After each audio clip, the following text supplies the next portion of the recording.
Her eyes were missing, her tongue was missing, parts of her lip was missing, and a portion of her skull had fractured and a piece of her skull had been removed. Hey, what's going on, guys? MrBallen here from TikTok. I'm your resident scary storyteller. Today, I have a really cool story. It's actually one of the first kind of unsolved mysteries that really captured my attention and drew me into researching all of these kind of crazy unsolved mysteries that are out there. The too long didn't read version of this is you have 9 highly experienced hikers that go off into the mountains and die under extremely mysterious conditions. There are photos and journal entries. I mean, there's just a preponderance of evidence, but no one can make any sense of it. And to this day, it is one of the single most interesting things that I've ever found on the internet. So, in 1959, 10 hikers decided to head out on this 190-mile journey through the Ural Mountains in the northern part of the Soviet Union. Now, this was not a vacation. This was more like a mission to this group of experienced hikers, because in completing this 190-mile journey, they would receive their level 3 hiker certification, which at the time was the highest in the country. So they would be the top dogs in hiking. So on January 25th, they set off on this 16-day, 190-mile journey. The group was in good spirits. The pictures of them, they were happy. They were on course. Everything was going right. And then they reached this kind of critical juncture in the trip. They reached this mountain pass that actually was subsequently renamed the Dyatlov Pass after the leader of the group. The leader was named Igor Dyatlov. And so they reach this mountain pass and they know they need to go through it. They need to negotiate this mountain pass. And so they set up camp and the plan is early the next day, they're gonna attempt to push through this mountain pass, and hopefully over the space of one day, they would be able to get through that mountain pass and set up camp on the other side. So early the next morning, they get up and they begin their ascent through this mountain pass. But unfortunately, a very bad weather system rolled in and it pushed them off course. And in fact, it pushed them onto a different slope that the local Mansi tribe called Dead Mountain. And so they get pushed off course, they're not going to get to the mountain pass, and then one of the first strange things happens. For some reason, now this group of experienced hikers that should have known that their best bet at this point, because of the bad weather and being pushed off course, would be to retreat off the mountain and find somewhere that was more protected to spend the night, because at this point they got to set up camp somewhere. But for some reason, they decide to stay on the exposed slope of Dead Mountain, which means that they would be setting up camp in not only just a wickedly windy area, and there's like risk of avalanche and any number of things could happen, but they'd also be exposed to negative 40-degree temperatures. They're like out in the open, just getting crushed by the elements.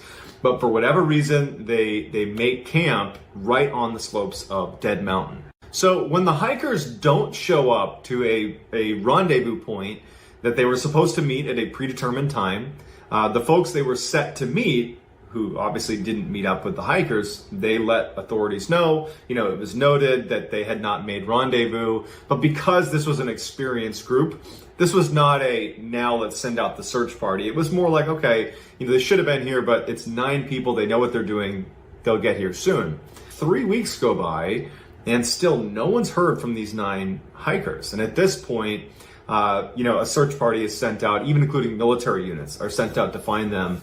And relatively quickly, the search party comes across the campsite on Dead Mountain, and what they find is just horrifying. So the first thing they notice is that the tent they had been staying in had been slashed open, except from the inside, meaning someone inside the tent had slashed it open.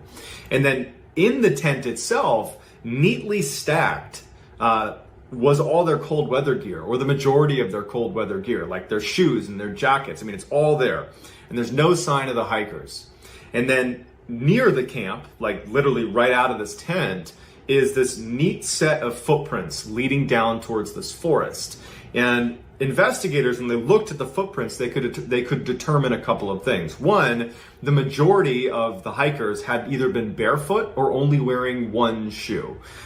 In addition, their cadence, they were looking at the space of their footsteps, their gait, I should say, was indicative of a group of people that was walking calmly. This was not a panicked run away from your campsite. This was a walking calmly away from your campsite with not the right clothing on, probably no shoes on, down to the forest in an exposed mountain slope with negative 40-degree temperatures.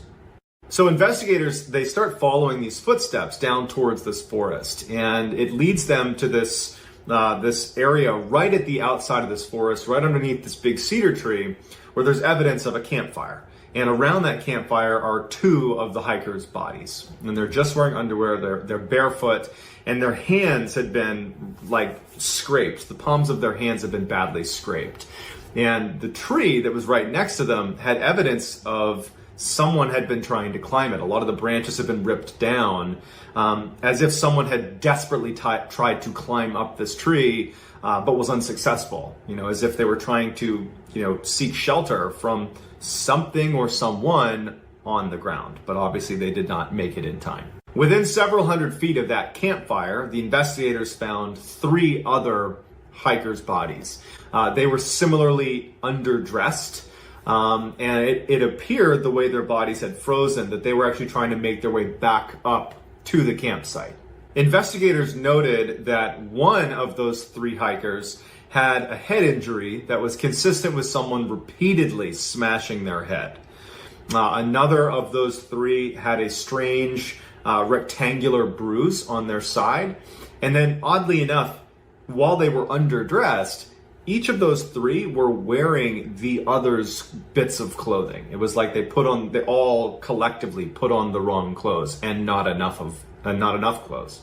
Despite the strangeness of the 5 bodies that were found and what they were wearing, or I guess what they weren't wearing, it was determined that they all died of hypothermia and that there was no foul play.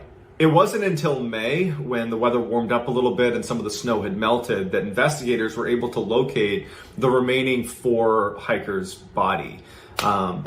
And, it was really the condition that they were found in, the second group of hikers, that really took this mystery and elevated it and made it this kind of urban legend, because it makes no sense how they were found. So the remaining 4 were found in this creek bed that came to be known as the Dyatlov Den. They were buried under about 13 feet of snow.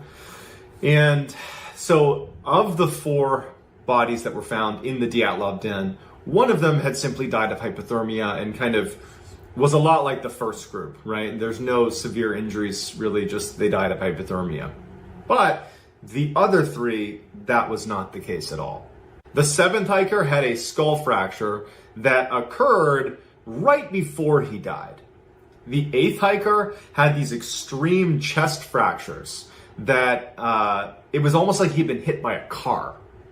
The 9th hiker really was the most unfortunate. Not only did she also have her chest kind of caved in, but her eyes were missing, her tongue was missing, parts of her lip was missing, and a portion of her skull had fractured, and a piece of her skull had been removed.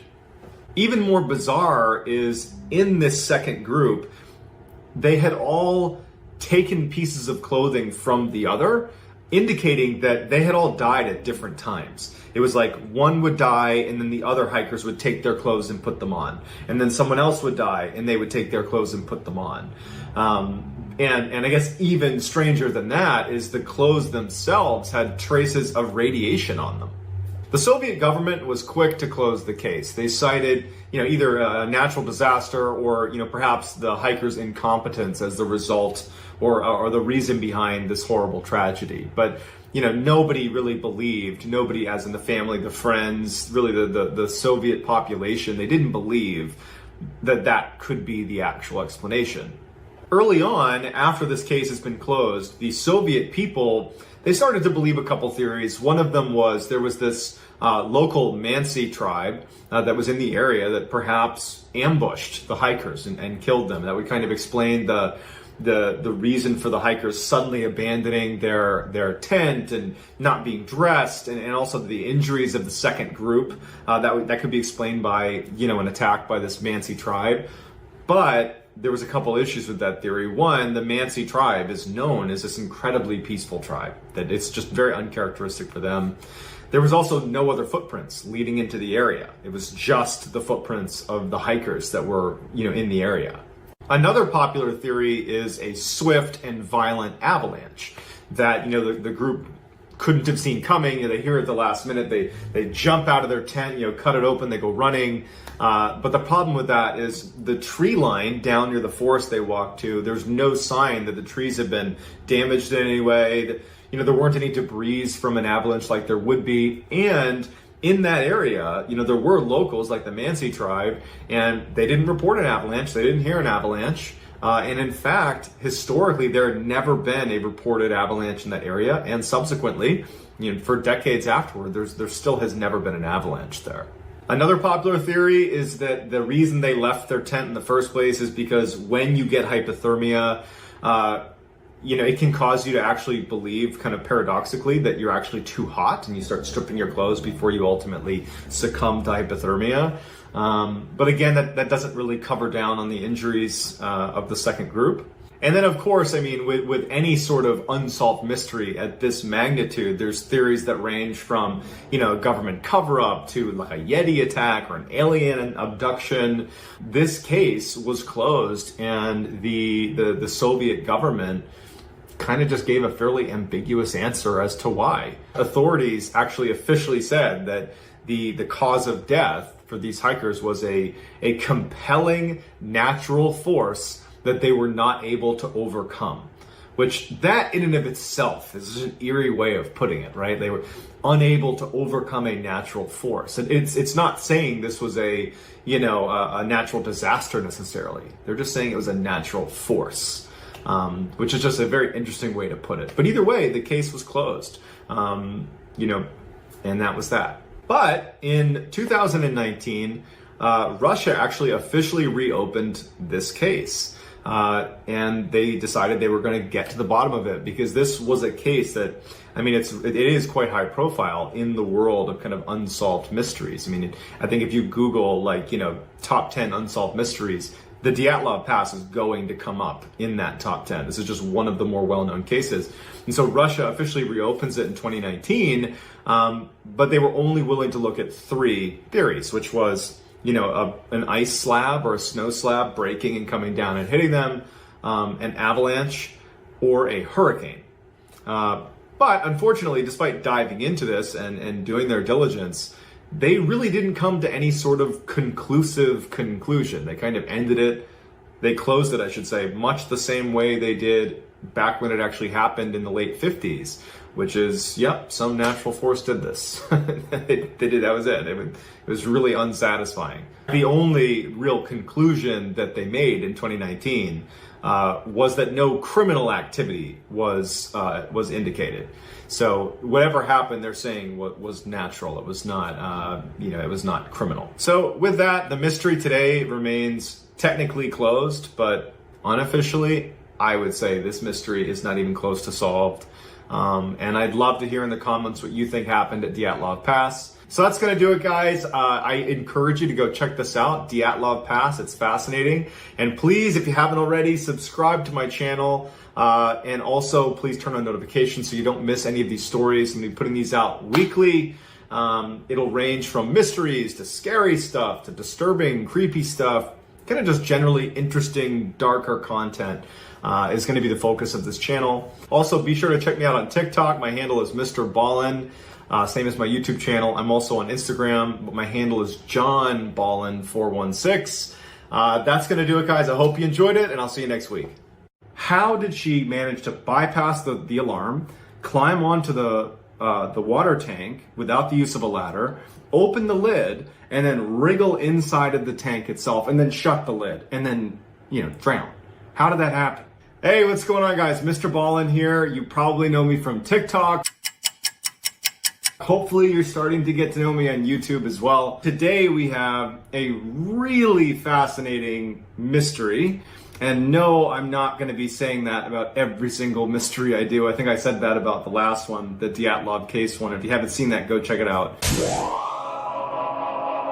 But this one really is. It's probably in the top 5 of the most fascinating unsolved mysteries on the internet. And I think the reason is because there's this video footage. But there's really a remarkable story around that footage, and that's the story I want to tell. And that is the case of Elisa Lam. The too long didn't read version. Elisa is this young, smart, beautiful college student. She makes it to Los Angeles, and then she disappears. She was found dead in this water tank on the roof of this sketchy hotel, and there's video footage of her right before she winds up in the water tank, which is just totally bizarre. Elisa Lam was the daughter of Chinese immigrants. She was born in 1991 in Canada. She was an avid blogger. She was very into fashion. She also was dealing with some mental health issues. She had been diagnosed as having bipolar disorder. She had also been diagnosed as having depression. Even though her family initially was very close hold about detailing anything about her mental health struggles, they had never seen any suicide attempts or any suicidal ideations. On January 13th, 2013, Elisa Lam posted that she had just purchased her tickets to travel to San Diego, then on to Los Angeles, Santa Cruz, and then on to San Francisco. She was calling this her West Coast tour. So she heads off on this tour. She goes to San Diego, and then she takes an Amtrak train up to Los Angeles. And so she arrives in Los Angeles on January 26th, and she checks into this notoriously sketchy hotel called the Cecil Hotel, which is actually located right near Skid Row in LA. So it's a large homeless population, very high crime rate. And in fact, the Cecil Hotel itself, in addition to being located in a pretty seedy area, it had a fairly macabre history itself. It was actually famously associated with the Black Dahlia murder, where the victim had actually been at the bar inside of the Cecil Hotel before she vanished.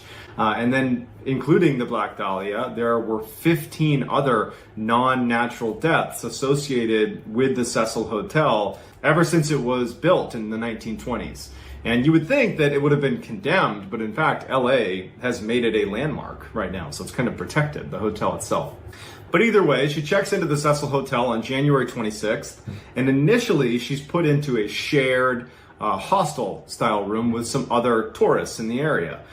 But it would come out in the investigation that she actually had to be moved out of that room due to the complaints of her roommates that, said she was acting very odd. And so they moved her to a private room. Now, Elisa was traveling alone. And if you combine that with the fact that, she was dealing with some mental health issues, her parents were very nervous about this trip. And so they had made this deal that in order for her to do this West Coast swing on her own, that she would need to check in with them every single night. And so she was doing that. So she takes off through San Diego, she checks into Cecil Hotel, she's checking in with them every night.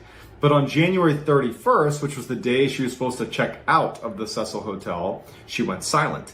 And her parents, who were all over this, immediately were very concerned, and they called the Los Angeles Police Department. The police acted very quickly on this case. They descended on the Cecil Hotel.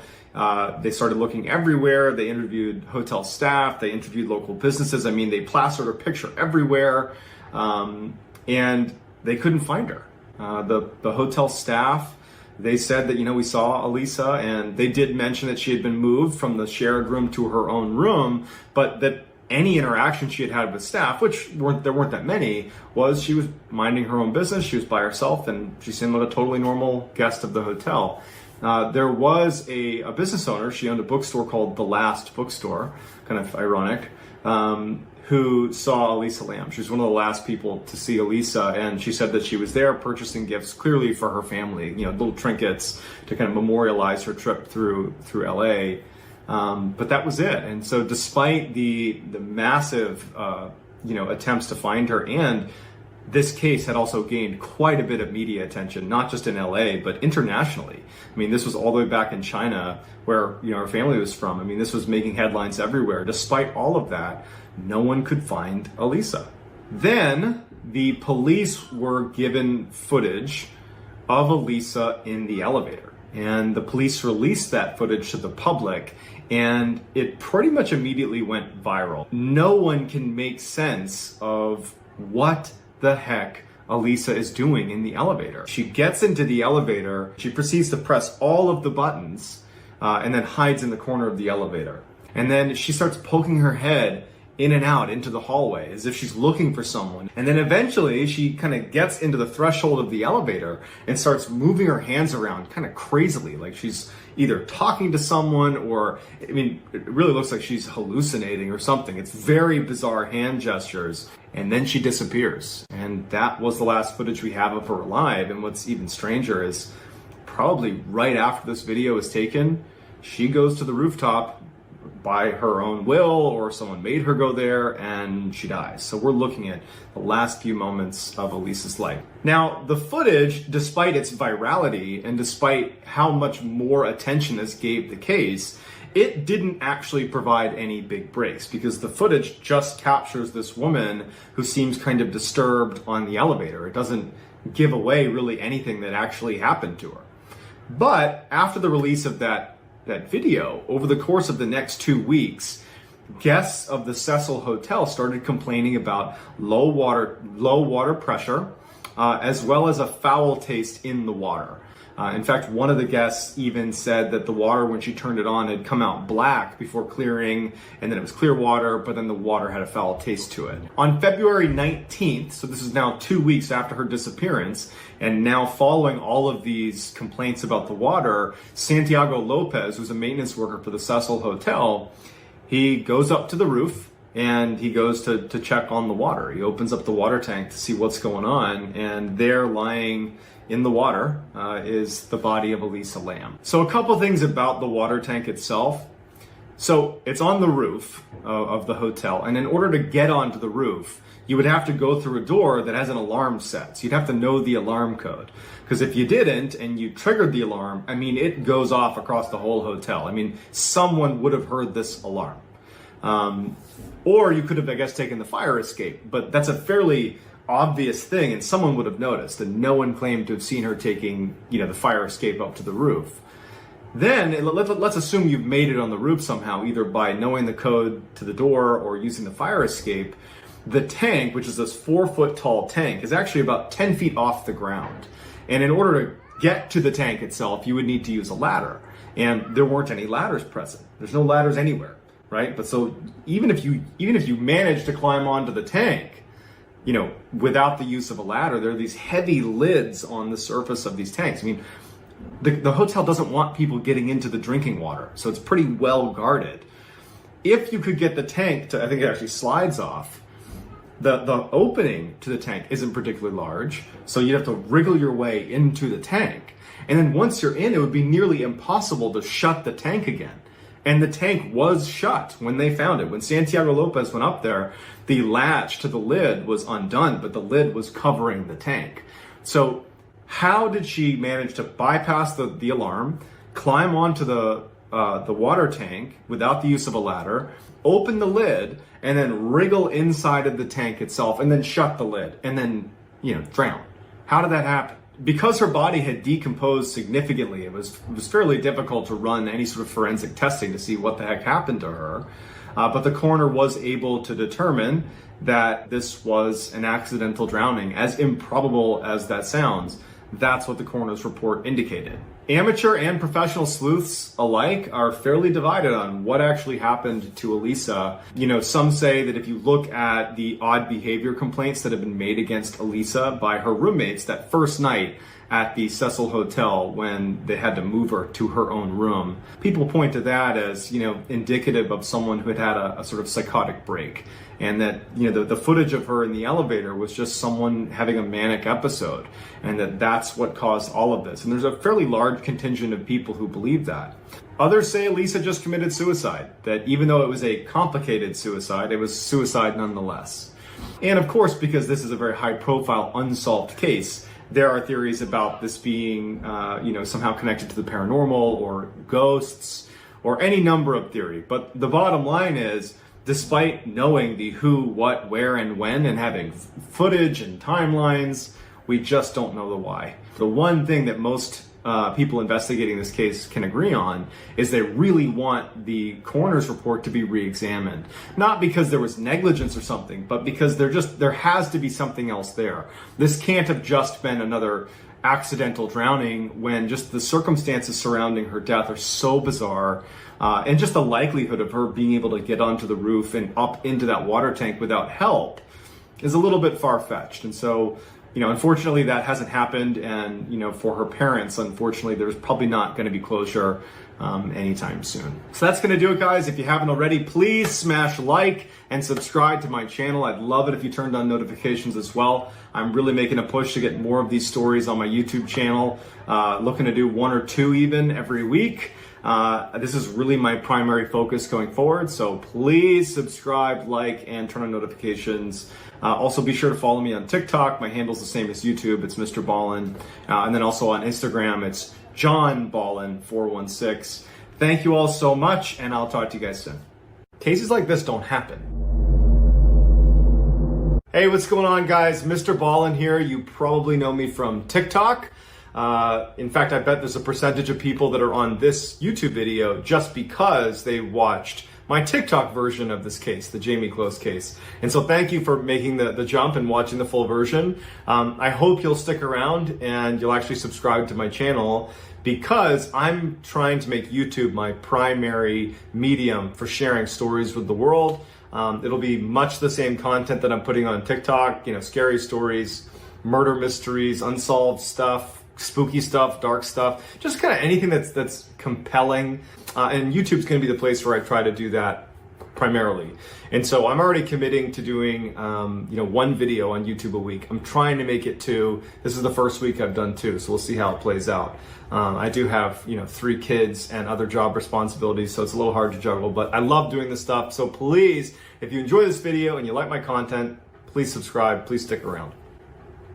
So with today's case, the Jamie Close case, the reason I ended up choosing this one and making a TikTok version of it, and now a YouTube version of it, is actually pretty straightforward. It's because even though it's true, if you were to make a movie out of this case, the viewers wouldn't really believe it, because the perpetrator in this case has no motive and has no history of committing any crimes. I think he had a parking ticket.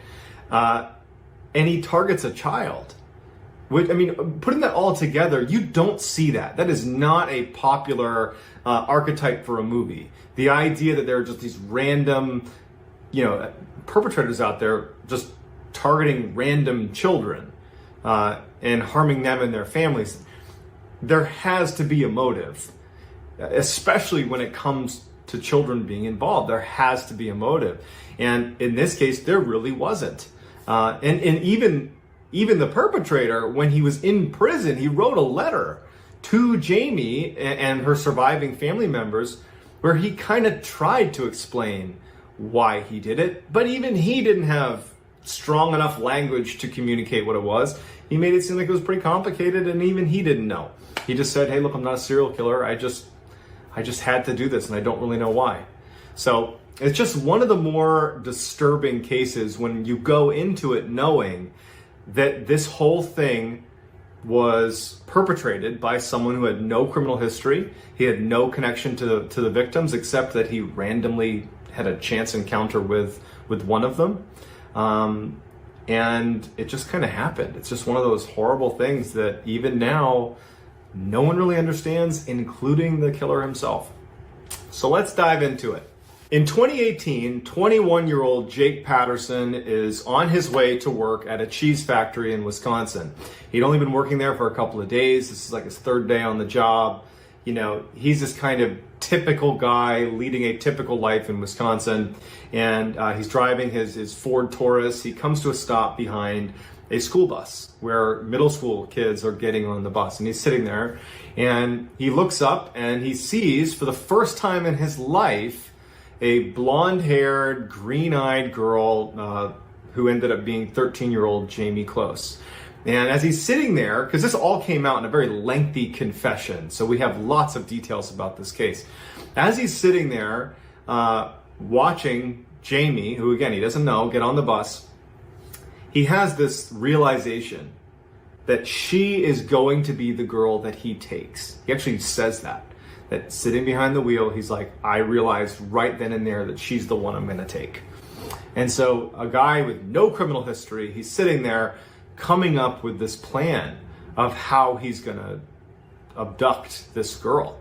And it would come out later in his confession, which again was very lengthy, that he put a ton of effort into planning out this abduction. So let's talk about Jake's plan. He takes his father's Mossberg 12-gauge shotgun, which is a very commonly purchased weapon.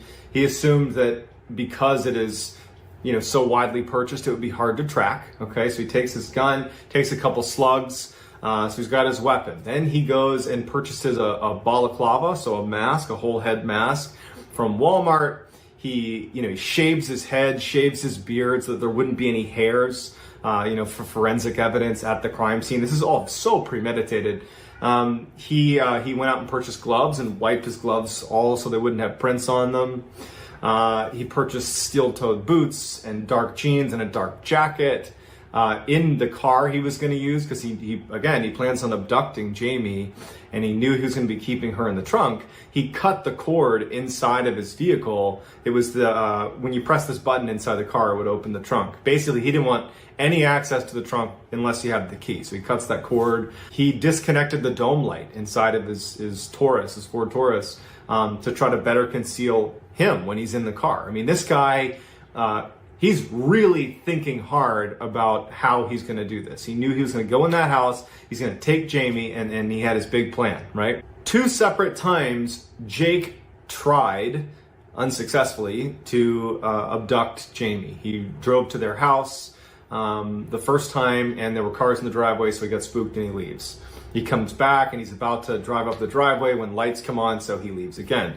But on October 15th, 2018, unfortunately, he was successful. It was around midnight when Jake Patterson rolls into the close family's driveway. The lights in his car are off, the headlights are off, and he rolls into the driveway. And inside of this very modest home, Jamie was sleeping with her dog, Molly. And Molly hears the car pull into the driveway and starts barking. Wakes up Jamie. Jamie looks out, she sees a car she doesn't recognize, it's the middle of the night, and she runs to her parents' room and she alerts her parents. Jamie's father, James, he goes to the front door with a flashlight. Meanwhile, Denise, that's Jamie's mother, and Jamie retreat into the bathroom where they shut the door. They sense that this was potentially going to be a home invasion, and certainly they were right. So they actually barricade the door with a dresser that was in there, and they get in the tub and they shut the curtains. And so James is at the front door and he watches Jake Patterson get out of his car, calmly walk up the steps to the front door. And at this time, James is thinking that perhaps this is the police. And so when Jake arrives at the door and starts banging on the door, James shines his light out through the window, kind of gets a peek at him, then moves over to the door itself where there's this little tiny window on the door. And he looks through, shining the light, and he says, "Show me your badge." And unfortunately, it was at the same time that Jake raises his shotgun and pulls the trigger, shoots right through the glass, hits James, and James dies immediately. Back in the bathroom, Jamie would later say that when she heard that shotgun blast, that she knew that her father was dead. And I think Denise, her mother, knew that as well, because immediately Denise picks up her phone and calls 911. As she's talking to the dispatcher, who said that there were no police in the area, so further confirming that this was definitely not the police, because they didn't see that interaction at the door, they just heard it. Jake at the front door is trying to bust in the door. He can't do it, so he takes his shotgun, ejects a spent round, and then puts a slug through the doorknob, making it come wide open. He pushes it open, steps over the body of James, and begins to search the house. The house is empty, every door is open except one, and it's the bathroom door where Denise and Jamie are hiding in the bathroom. Jake begins to try to push the door open, he can't do it, and finally he just starts trying to smash the door in. And after 10, 15 blows, he actually managed to split the top half of the door open because the dresser was blocking the lower half. He goes into the bathroom and he rips down the shower curtain, and there is Denise bear hugging and protecting her daughter, Jamie, in the tub. Jake hands duct tape to the mother, Denise, and tells her to put duct tape over the mouth and the hands of her daughter. She refuses. She's protecting her daughter. Jake sets his shotgun down, pushes Denise aside, and does it himself. And then, after getting Jamie out of the tub, he picks his shotgun up again, aims it at the mother, turns his head, and he pulls the trigger and he kills the mother. Picks up Jamie. She's only about 5 foot, 100 pounds, and he drags her out to his car, opens up the trunk of his Taurus, puts her in, shuts it, and he's on his way. He was in the house for a total of 4 minutes. He would say in his confession, Jake, that as he's driving away, about 20 seconds after departing the house, he saw all the cop cars coming down the road, and actually police officers would say they remembered a Taurus yielding to the police cruisers as they came in. He makes his way around them and off he goes. And Jamie would say she remembered hearing the sirens and then they fade as they disappear. Jake would drive 70 miles to his house where he would keep Jamie prisoner. For the next 3 months, investigators, the local population, everybody is looking for Jamie. And at the same time, I mean, people didn't have high hopes for her safe return. I mean, in the vast majority of cases like these, where a child's been abducted, unfortunately, they usually don't get home safe. And so the whole community is just devastated. This is gaining national attention. Everybody's looking for Jamie and they can't find her. The whole time, she was being held 70 miles away in Jake Patterson's cluttered, kind of crummy house that was out in the middle of the woods. When they got to his house, he burned her clothes and his gloves and the duct tape. He gave her his sister's pajamas, and then he had her go under the bed, this bed he had in the house, and he barricaded her underneath the bed. And so she had a pillow and a blanket, and she was just underneath this bed. That was it. She basically was ignored. I mean, her captor, Jake Patterson, he puts her under the bed and he warns her, if you leave or try to escape, bad things are going to happen to you. And because she did witness him kill her parents, she knows he's capable of that, and he knows that she knows that he's capable of that. So he had this stranglehold on her where he basically just said, "You're staying under the bed. And don't you dare leave." And she listened, and frankly, you can't blame her, right? And so she would go stretches of 8, 10, 12 hours of laying under the bed with no food, no water, no bathroom breaks. But ultimately, she was just kind of ignored. There wasn't really a plan for, what was going to happen when she got to the house. He just kind of neglected her. After 2 weeks where he was really on guard, and he told her that he was keeping a shotgun right outside her door in case anything went down with the police. When no one came looking for them, or when no one arrived at his place, he felt very confidently that he had gotten away with his crimes, to the point where Jamie would say, he started having guests over. He had friends over, and he just told her, "Stay in the room, don't come out." And so for 87 days, that's how it was. She just was neglected. This poor girl was underneath this bed, just wondering what the heck's going to happen. With obviously no time to grieve over the loss of her parents. Mr. Patterson, he really didn't leave the house. And when he did, I think he left one time to visit a grandparent, and he was very aggressive in warning her that he would hurt her if she tried to leave. But for the most part, he didn't leave the house. But you could tell in looking at this case that he became fairly confident that he was just going to get away with this. And so he actually applied for a job. And he left one morning to go to the interview, and it's kind of funny in a dark way. He wrote on his what did he write on his application that he's an honest, hardworking guy, and under skills, he said he doesn't have much work experience, but he shows up to work and is a quick learner. And so here he goes. He goes out to just get a job and go back to normal. And when he left that morning, Jamie, who's under the bed, she's done. She's not going to be a captive anymore. And as soon as he leaves, she pushes aside the barricade of, there's some weights that were there and dressers. She pushes it all aside. She runs out. She puts on his shoes, which are too big for her. She puts them on the wrong feet. And she runs out the door. She doesn't know where she is. She doesn't know anything, but she's gone. A woman was walking her dog around 4 p.m. Her name was Jeannie Nutter. and she sees this girl, this teenager, who doesn't have a coat on, she doesn't have gloves on. It's bitterly cold. They're in the middle of Wisconsin in the wintertime. And she sees her coming towards her, and she can tell kind of instinctively that something's wrong. Okay, this is not just some nice kid coming down the road. There's an issue here. And as she got closer, and the girl said, "I'm lost, I need help, my name is Jamie," the woman, Jeannie, said that she immediately knew who it was. She lived in the area, and she had seen the posters up for Jamie. She knew exactly who she was. She gave her a big hug and held her and said, "I've got you. I'm going to take care of you." And so, holding her closely, she brings her to a nearby neighbor's house. She said, "This is Jamie Close. We have to call the police." And they go in there, and the homeowners got their weapons out, and they guarded the door, and they huddled around Jamie while Jeannie called the police. And the police just didn't even know what to do. They were so shocked that they had found Jamie Close that it actually took a minute for them to recognize what they were saying and how urgent it was that you come here right now, because at some point her captor, who can't be that far away, is going to recognize that she's not there anymore. And so they send the police, and luckily Jamie is brought in and is saved. Certainly not from the emotional toll, but she's physically safe.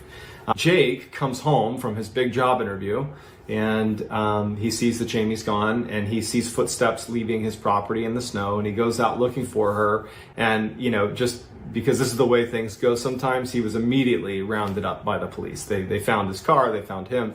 And as soon as he was pulled over, he didn't resist. In fact, he immediately identified himself and said that he did it. Jake Patterson was given a life sentence without the opportunity for parole, so he will die in prison. But to this day, no one really understands how this could have happened. And going back to what I said at the beginning, cases like this don't happen. There's always some reason for a crime such as this. We can't, as human beings, accept that some stranger has the ability to randomly target a child and go as far as to kill their parents in front of them and hold them hostage when they have no criminal history. There's no red flags. He happened to see her getting on a bus, and that was all he needed. I mean, how could that possibly be the case? But in this unfortunate case, it just is. So that's going to do it, guys. I hope you enjoyed this. Please hit like and subscribe. I'll be doing stories like this one and many more, mysteries, scary stories, spooky stuff, interesting stuff on this channel at least once a week. So I hope that you will continue to tune in. And please follow me on social media. I am MrBallen on TikTok, and I am John Ballen 416 on Instagram. If you have story suggestions, you can hit me up on Instagram, and I will definitely get back to you. So that's going to do it, guys. Thank you all very much. Talk to you soon. What's up, guys? MrBallen here. You probably know me from TikTok, where I tell scary stories and kind of interesting, true crime stories, that kind of thing. But hopefully you're starting to look at my content on YouTube. Granted, it's not nearly as robust as what I have on TikTok, but I'm genuinely making a push to make this YouTube my primary platform to tell my stories on. So please, if you haven't already, subscribe to my channel. I'm going to try to do at least one, or I am going to do at least one video on YouTube a week, if not two. And as I get, frankly, better at creating the videos, I will try to do more as well. So please subscribe, turn on notifications. I'd really appreciate it. So today we're going to be covering the disappearance of Lars Matank. So this particular case is not new. It's been covered a ton on YouTube, on Reddit. I mean, it's everywhere. But the reason it's so popular, or I should say it's drawing so much interest, is because there's this fascinating video that goes with the case. Basically, Lars, who disappears, we see his final moments on a closed circuit TV camera at an airport. And there's multiple camera angles. It's right in front of you. It's not hard to see what he's doing. There's multiple witnesses. There's so much information around kind of what led up to this, from doctors, from his friends. And then there's this video. Like, there's just so much information and no one knows what happened or where he is. So let's dive in. On June 30th, 2014, Lars Matank and 4 of his friends, these guys are all in their 20s, they left northern Germany, where they were all from. They lived, they worked there, and made their way to Bulgaria. They were staying at a very popular seaside resort called the Golden Sands, and they were just going to have a nice vacation, a nice week-long vacation. They get there, they check into their hotel, and promptly begin to relax. And everything is going great. They're, going to the clubs, they're going to the beach, they're eating good food. I mean, it's going the way they had hoped it would go until the end of the trip. So on one of the last days of their trip, July 6th, Lars is at a local bar, and they're watching a soccer game. And something happens where Lars basically voices his interest in one team, and the locals that were in the bar, they were supporting the other team. And so they start, arguing, but it escalates really quickly. It turned into a full-blown thing. His friends come in, they pull him out. There was no physical violence in the bar. It was just an altercation that could have gone to blows, but it didn't. Later that night, Lars and his friends, they're getting ready to shut it down for the night, and they go to a McDonald's. And so Lars doesn't want to go in, so he stays outside, and his 4 friends go in to get some food. When they come out, Lars is gone. And so they're sitting around waiting for him, and he's nowhere to be found. And they say, okay, well, maybe, he went back to the hotel. Perhaps he just wanted to crash early. So they go back to the hotel, and he's not there. And so they kind of are faced with this decision of like, well, what do we do? And they're like, well, he's an adult.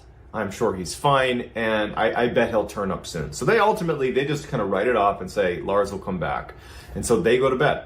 When they get up, Lars had returned, and he had this kind of bizarre story about why he was missing. He said that this group of men who he thought were either Russian or locals, so Bulgarians, had attacked him, and he was convinced that they had been sent after him by the people he had been fighting with in the bar over that soccer game, that they had kind of ordered a hit on Lars. And that was his whole story. And so, his friends are looking at him and they're like, why did you leave? If you had been fighting with them, wouldn't it have occurred like right outside the McDonald's and we would have come out and found you? Like, you had to have gone somewhere for this to happen, or they had to like entice you to go somewhere to leave the McDonald's.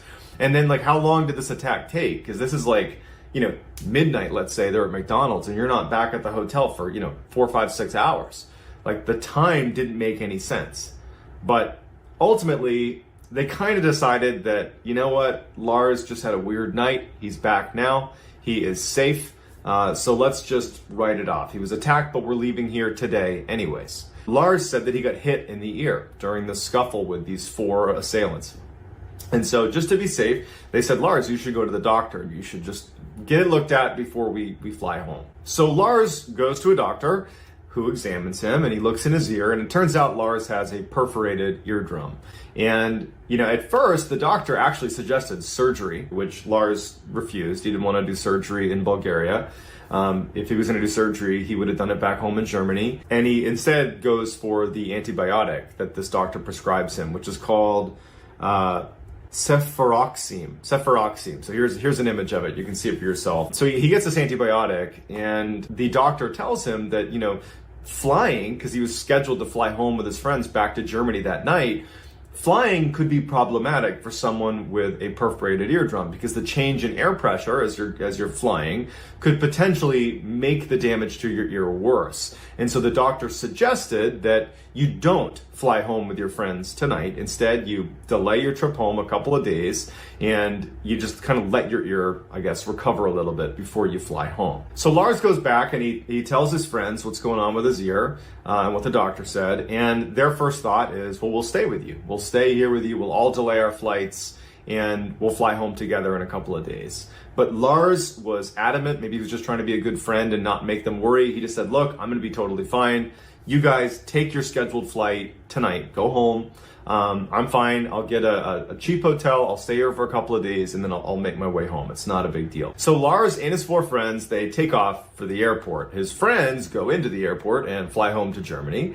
And Lars goes to look for a hotel near the airport because he's only going to be delaying his trip a couple of days, and he'd rather just be close to the airport. So he finds this cheap hotel called the Hotel Color. And so this is really where Lars's behavior starts becoming totally bizarre. So around midnight, Lars calls his mother and he tells her that she needs to turn off all of his bank cards. Like, shut off my credit card, shut off my debit card, turn them all off. And she's confused, right? Like, she's trying to make sense of what he's saying, but there wasn't really a good reason for why he was saying this. And then he hangs up. And so she's kind of left with what's going on. Then at 3 a.m., so a few hours later, he calls her back. And now he's whispering. And he's clearly terrified. In fact, Sandra Matank, his mother, would later in an interview after this whole case really blew up, would say to a German TV station that through the phone, she could tell that her son was terrified. This was not an act. This was like, he is terrified. He's fearing for his life. But he calls her at 3 and he's like, there is a group of men trying to attack me. They're gonna kill me.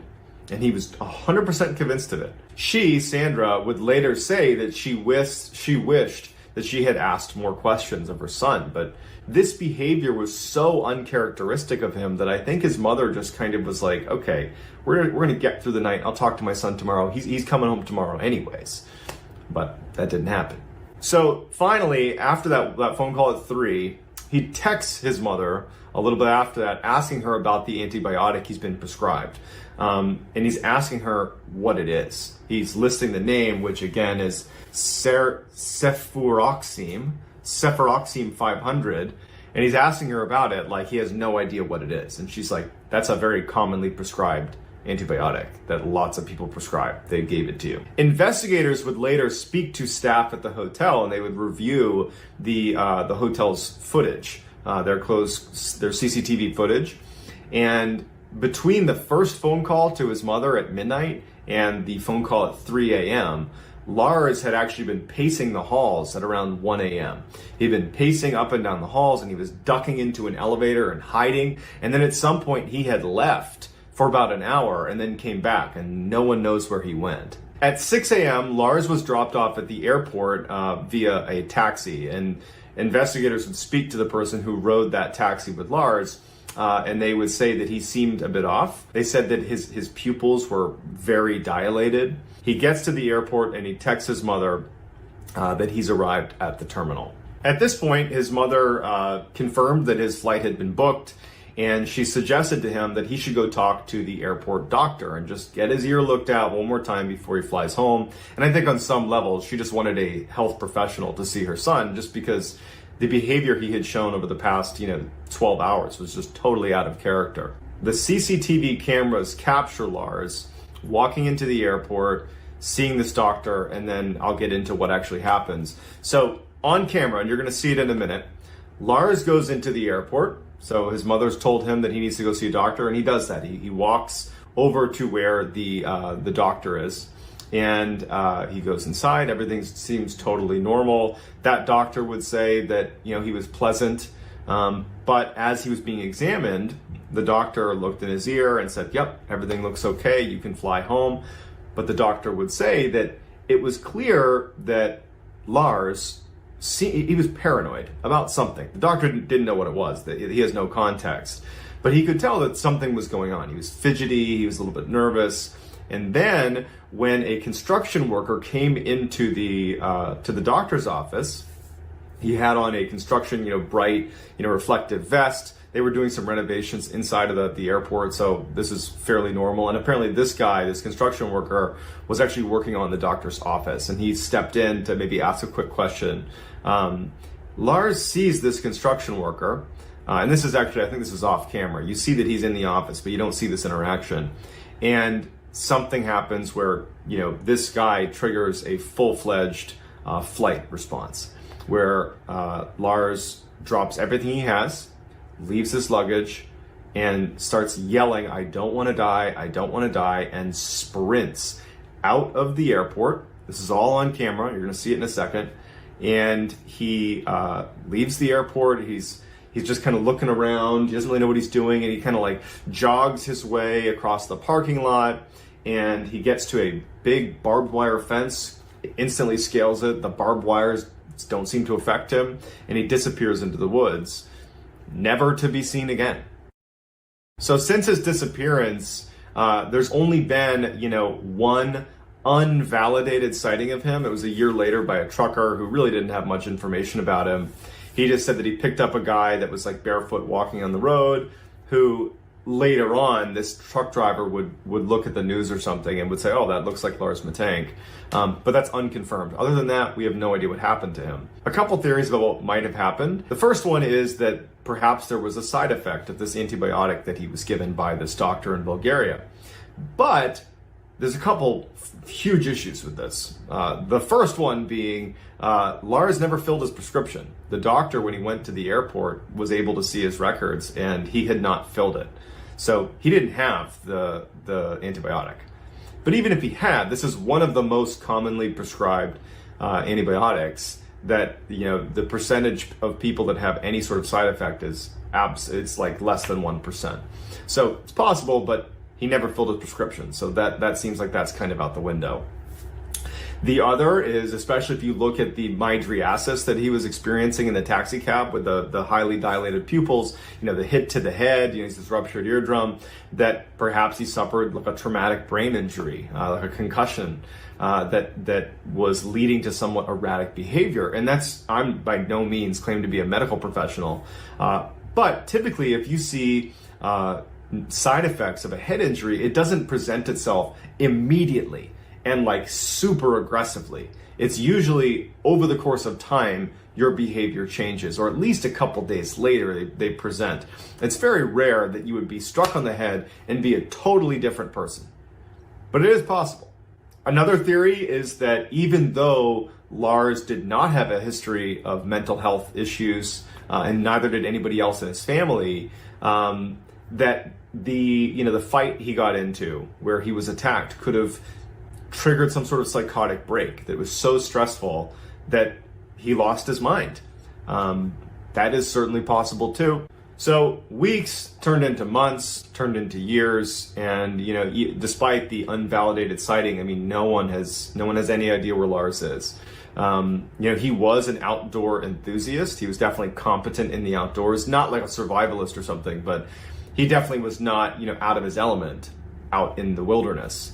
And so some thought perhaps he just wanted to start a new life, and he ran off into the woods and, you know, was living it out there. But the family, the Mittank family, they hired a private investigator. I mean, they pulled out all the stops to scour the area and look for him, but there's no signs that anybody is like living in the immediate proximity to the airport in the wilderness there, and there's no body, there's no anything. He's just gone. I hope one day they're able to find Lars, for better or worse, just closure for his family. So that's going to do it. I'd love to hear your theories in the comments about what happened to Lars and where you think he might be. What do you think might have caused this? Please let me know. Also, I'm going to be posting at least one of these types of stories, these kind of interesting true crime, scary kind of stories on YouTube going forward. So I'd love it if you subscribed and turned on notifications. Also, please follow me on TikTok. My handle is MrBallen. I tell a story almost every day on that channel. Also, I'm on Instagram. My handle is JohnBallen416.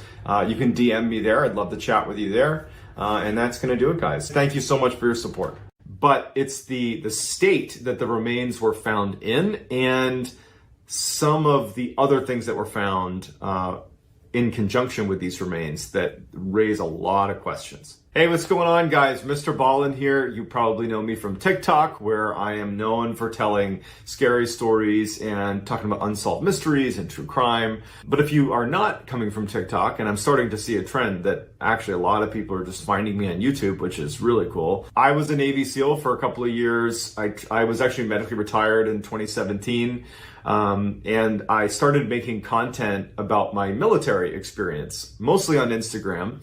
And then I joined TikTok in the early part of this year. And at some point, I just wanted to try something new and wanted to try a different content style. So I posted about an unsolved mystery, which is the Dyatlov Pass incident. It's about a bunch of hikers that disappeared in the mountains in Russia, and no one really knows why. And it takes off, and it's something that I just am really interested in. I think unsolved mysteries are fascinating. I find myself almost as a hobby researching this stuff. And it was cool to finally have a place where I could actually create content around unsolved mysteries and true crime and kind of scary stuff. And TikTok was the place. But what I'm trying to do is transition over to YouTube, where I can tell longer versions of these stories and get a little bit more in depth. And so I have committed to posting at least one of these types of videos on YouTube a week. And I hope that you will subscribe and you will follow along, because right now my YouTube skills are very low. Admittedly, I'm pretty good at TikTok. I'm pretty bad at YouTube, but I'm going to get better. I would also love it if you guys have suggestions for videos that you pass them my way, either in the comments of the video, or you can shoot me a DM on Instagram. My handle is JohnBAllen416. So JohnBallen416.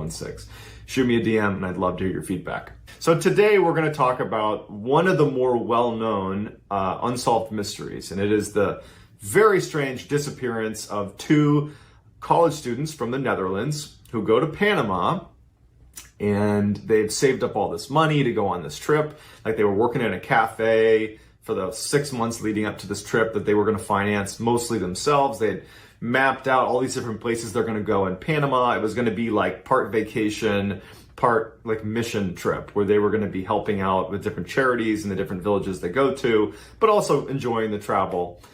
These girls were very close. They were highly intelligent. They were just wonderful, smart people. And they were really excited about this trip. And they go to Panama, and the first couple weeks go without incident. And at some point, things take a very significant turn for the worst. And so let's dive in. On March 15th, 2014, Chris Kremers and Lisanne Vroon, who were both Dutch college students, head to Panama for a 6-week-long part vacation, part charitable giving trip. They had mapped out these 6 weeks really diligently. They planned to do lots of traveling and exploring, and then also they were going to be working with different charities along the way as they went all over Panama. And they were really excited about it. They had even worked for the 6 months leading up to this trip at a cafe to raise additional money for this trip. So March 15th, they arrive in Panama. The first 2 weeks they're there go beautifully. They do some traveling, they're working with different charities, and everything's going to plan.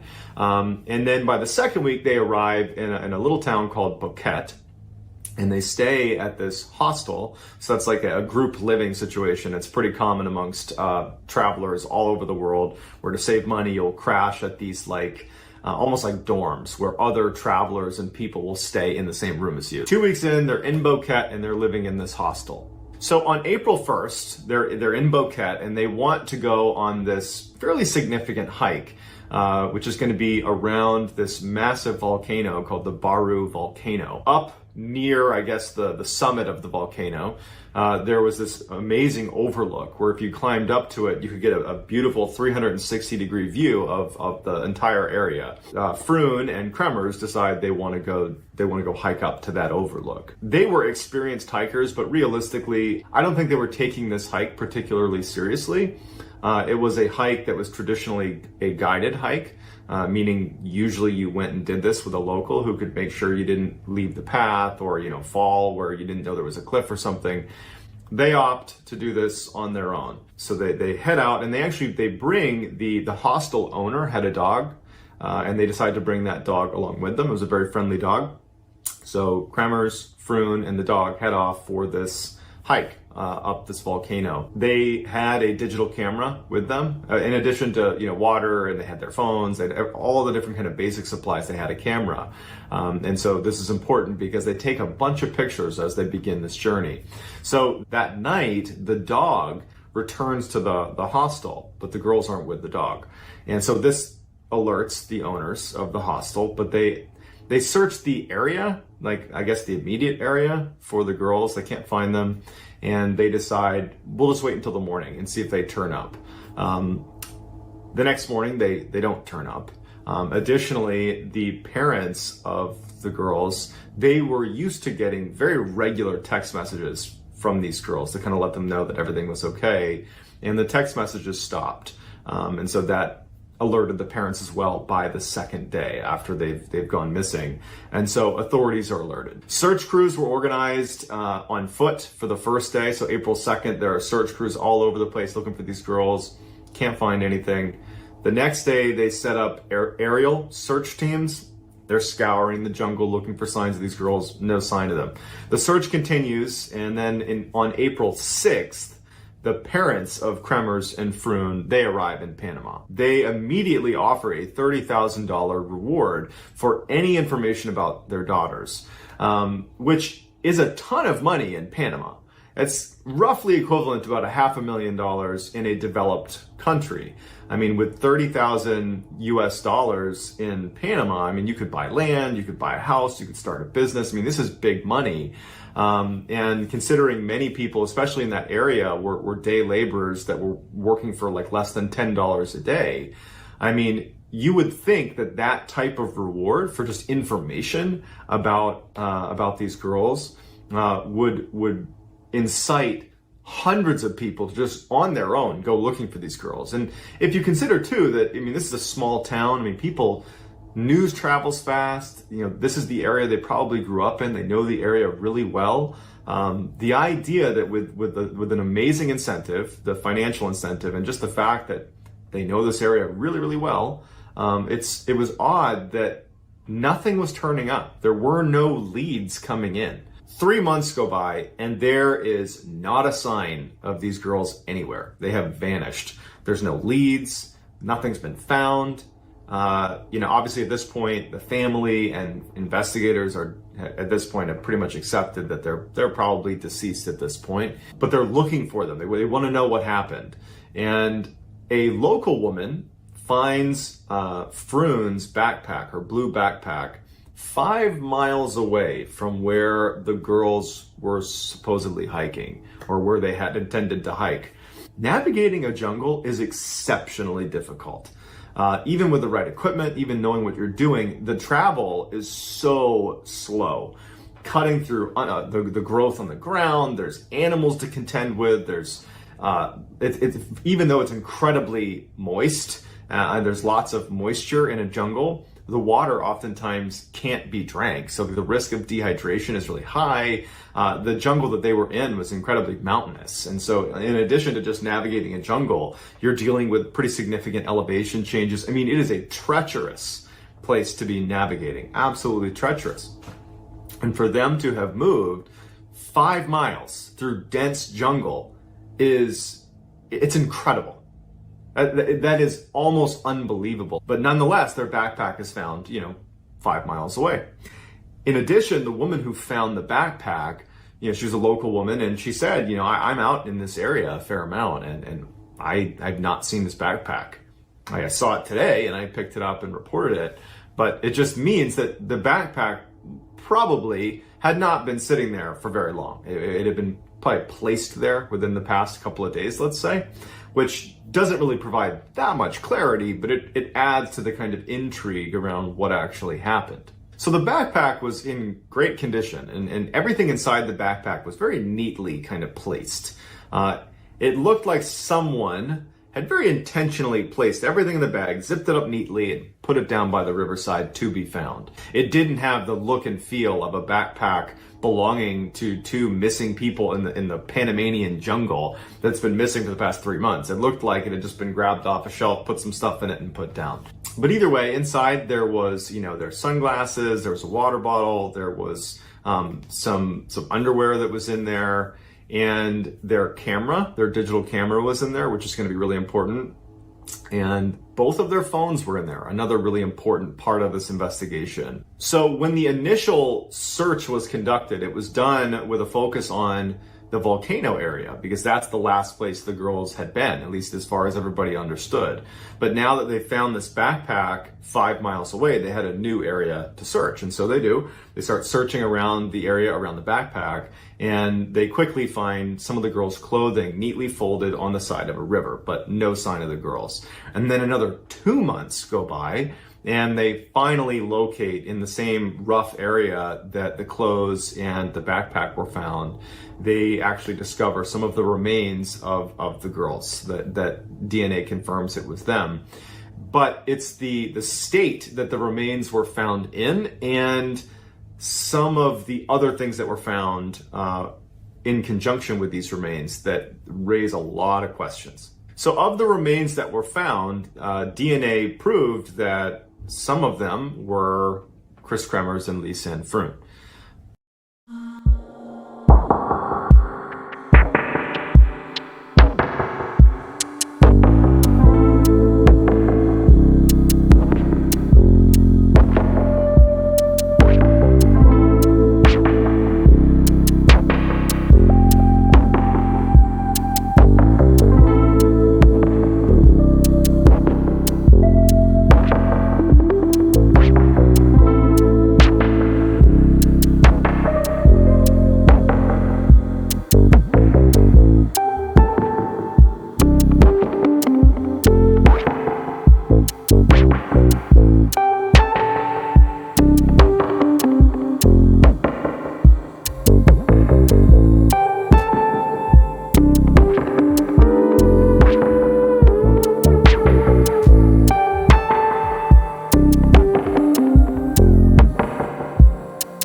Scientists were able to look at the bones and there were no scratches on the bones.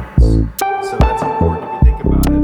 Because their bones were found all over the place, they had been broken apart, right? Well, if an animal had been responsible, there would have been scratches all over the bones because they would have broken the bones that way. Without those scratches, the only other way it could happen is if they had basically been pulverized, basically broken with like blood force. So obviously something happened to these two girls, but their remains really only show investigators that the women had died. It doesn't show how they died, or really anything. And so investigators needed to look at the other evidence and try to get a better sense of what actually happened. And so they look at the phone records and they can tell that on April 1st, when they started this hike initially, there is a string of distress calls that are sent within like an hour of the hike starting. So whatever happened to these girls happened almost immediately on their hike. None of those calls connected. Over the course of those first 4 days, as they're trying to reach help via their cell phone, nothing's connecting, and then Froon's phone dies. Kremers' phone is not. They begin, they or she, begin turning it off and then turning it on sporadically to try to get reception. On April 6th, something interesting starts to happen. Somebody was trying to access Kremers' phone. There was multiple failed login attempts, and it got to the point where they weren't even allowed to input any more codes. It's just like locked, the phone locked. So somebody was unable to get into the phone. From April 7th to April 10th, there were 77 calls attempted, distress calls attempted, and then on April 11th, the phone died. So in addition to the phone, they started looking at the camera.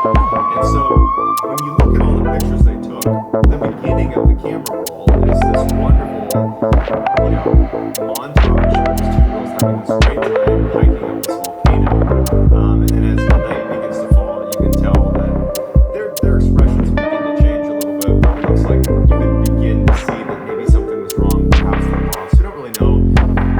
But then there's no more pictures taken. Until April 8th, 90 pictures, over 90 pictures are taken between April 8th and April 10th, which is that period of time where all those distress calls were made on Kremers' phone before Kremers' phone finally died. The pictures are very strange. There's a lot of theories about why they took the pictures they did, but in a nutshell, it's the pictures, none of them include pictures of the girls, with the exception of one, which is the back of Kremers' head that appears to be bleeding. The rest are shots of the landscape, and they're all taken in total darkness. So they're in the middle of the jungle in total darkness, taking these pictures. There was one picture that looked like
permanently remove it from your camera, the girls would have had to connect it to a laptop, to a computer, and wipe it that way. They didn't have access to a computer.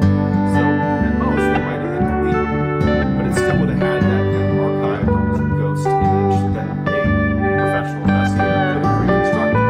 But when they went to do that with this deleted image, it was wiped for good. So someone had managed to professionally wipe one picture as the last picture on the camera. So the pervading theory here is that these girls got lost and fell to their death. But to me, that's totally unsatisfactory. I believe it would. I think it's because there's just too many things indicating that foul play was involved. How did they go 5 miles across incredibly rugged terrain that even amongst Navy SEALs, that would be a very difficult distance to cover, even with all the red equipment? How did they, without the red equipment, not knowing the area, without a guide, without even flashlights, how did they do that? And then, let's just assume they managed to go the 5 miles, okay? They fall to their death. Why are their remains, 1, incomplete, and 2, scattered in nightstand with other people's remains? Why weren't their bones bleached? And why weren't there scratch marks on the bones? I mean, you would think that in order for their, if they'd fallen off this cliff, let's say, in order for their remains to be scattered all over the place and be dismembered, that an animal would have to be killed if there's no foul play. And there's no scratch marks on the bones, so an animal couldn't have done it. So there's lots of questions that go unanswered. And then if you look at those pictures again, it seems an awful lot like somebody else was taking those pictures. Somebody was trying to access Carter's phone towards the end there, and it looks like they were using their camera as well. And then the backpack that was found, it just seems like it was kind of staged.